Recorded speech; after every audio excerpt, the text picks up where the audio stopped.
அன்பு தோழமை உறவுகளே, இது நாம் திருவருகை காலத்துடைய முதல் ஞாயிற்றுக்கிழமையிலே அடியெடுத்து வைத்திருக்கின்றோம். இன்றைய முதல் ஞாயிற்றுக்கிழமையிலேயே எதிர்நோக்கு என்ற மெழுகு திரியை மலர் வளையத்திலே ஏற்றி நாம் சிந்திக்க இருக்கின்றோம். பிரியமானவர்களே, நம்முடைய வாழ்க்கையிலேயே எதிர்பாராத செயல்கள் நடைபெறுவதுண்டு. இந்த எதிர்பாராத செயல்கள் நம்முடைய வாழ்க்கையில் வருகின்ற பொழுது அது எனக்கு வேண்டாம் என்று தடுத்து நிறுத்தவும் முடியாது, என்னுடைய வாழ்க்கையில் வரக்கூடாது என்று நாம் சொல்லவும் முடியாது. ஆனால் அந்த எதிர்பாராத செயல்களை நாம் எதிர்கொள்ள முடியும். எவ்வாறு என்றால், விழிப்பாயிருந்து எதிர்நோக்குடன் திட்டமிட்டு செயல்படுவதன் மூலமாக.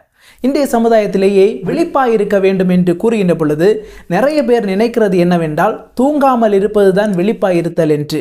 தூங்காமல் இருப்பது விழிப்பாக இருப்பது கிடையாது, மாறாக நேரத்தை நிர்வகிப்பது தான் விழிப்பாக இருப்பதற்கான முக்கியமான பொருள். இன்றைய சமுதாயத்தை எடுத்து பார்த்தோம் என்றால், நிறைய இளைஞர்களும் இளம் பெண்களும் கூறுவது என்னவென்றால், எங்களுக்கு நேரமே கிடைப்பதில்லை, எங்களுக்கு நேரமே கிடையாது என்று கூறுவார்கள்.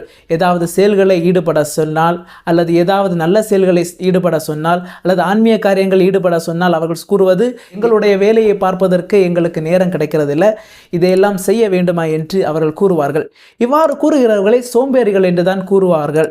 ஏனென்றால் அவர்களுக்கு வேறு செயல்களை செய்வதற்கு நேரம் இருக்கும். அதாவது சாப்பிட நேரம் இருக்கும், மொபைல் நோண்டுவதற்கு நேரம் இருக்கும், டிவி பார்ப்பதற்கு நேரம் இருக்கும், அரட்டை அடிப்பதற்கு நேரம் இருக்கும், விளையாடுவதற்கு நேரம் இருக்கும். ஆனால் ஆன்மீக காரியங்கள் ஈடுபடுவதற்கு அவர்கள் நேரம் கிடைப்பதில்லை. இவர்களை பார்த்துதான் நம் ஆண்டவராய் இயேசு கிறிஸ்து கூறுகின்றார், எதிர்பாராத நிலையில் என்ன வேண்டுமானால் நடக்கலாம், எனவே நீங்கள் விழிப்பாயிருங்கள், தயார் நிலையில் இருங்கள் என்று குறிப்பிடுகின்றார்.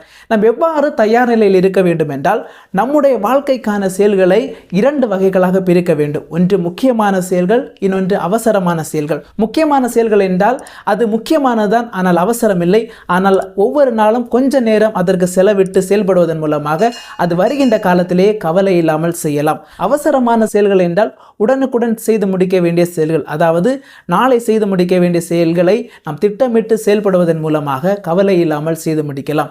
எனவே பிரியமானவர்களே, அதைத்தான் நம் ஆண்டவராய் இயேசு கிறிஸ்து குறிப்பிடுகின்றார், விழிப்பாயிருங்கள், தயார் நிலையில் இருங்கள் என்று.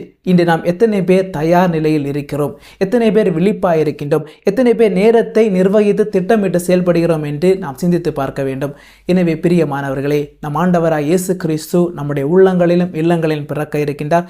எனவே விழிப்பாக இருந்து தயார் நிலையில் எதிர்நோக்குடன் அவரை வரவேற்க நம்மை நாமே தயாரித்துக் கொள்வோம். கடவுள் நம்மை நிறைவாக ஆசீர்வதிப்பார். ஆமென்.